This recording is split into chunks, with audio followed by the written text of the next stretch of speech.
ఈరోజు మనకు కష్టాలున్నాయి, ఇబ్బందులున్నాయి, సమస్యల సుడిగుండంలో ఉన్నాం. కొత్తగా రాష్ట్రం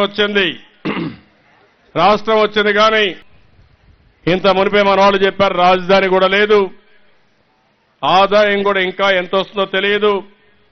పిల్లలు చదువుకోవాలంటే సరైన కాలేజీలు కూడా మన రాష్ట్రంలో, నూతన రాష్ట్రంలో లేవు. ఉద్యోగాలు కావాలంటే మళ్లీ వేరే రాష్ట్రాలకు పోవాల్సిన అవసరం. హైదరాబాద్లో 10 సంవత్సరాలు చదువుకోవడానికి వెసులుబాటు కల్పిస్తూ జీవో ఇవ్వడం, ఇవన్నీ చూస్తే ఎన్ని ఇబ్బందులున్నాయో మీరు ఒక్కసారి ఆలోచించుకోవాల్సిన అవసరం ఉంది. అయితే ఇబ్బందులున్నాయి.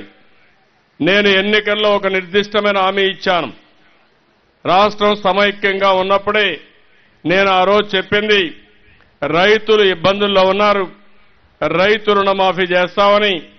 డాక్రా సంఘాలు ఇబ్బందుల్లో ఉన్నారు, మా డాక్రా సంఘాలకు మళ్లీ పూర్వ వైభవం తీసుకొస్తానని, వృద్ధులను ఆదుకుంటానని, వితంతులు ఆదుకుంటానని ఇలాంటి నిర్దిష్టమైన కార్యక్రమాలు ఇచ్చాం.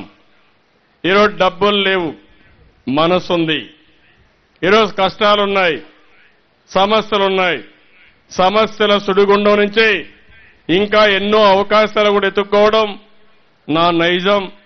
నా యొక్క మామూలుగా కూడా ఎన్ని కష్టాలున్నా కురింగిపోకుండా, లేకుంటే బాధపడకుండా సమస్యల నుంచి మళ్లీ రాష్ట్రాన్ని ఒక ఆదర్శ రాష్ట్రంగా తయారు చేసే వరకు, స్వర్ణ ఆంధ్రప్రదేశ్ తయారు చేసే వరకు నిద్రపోకుండా పనిచేస్తాను.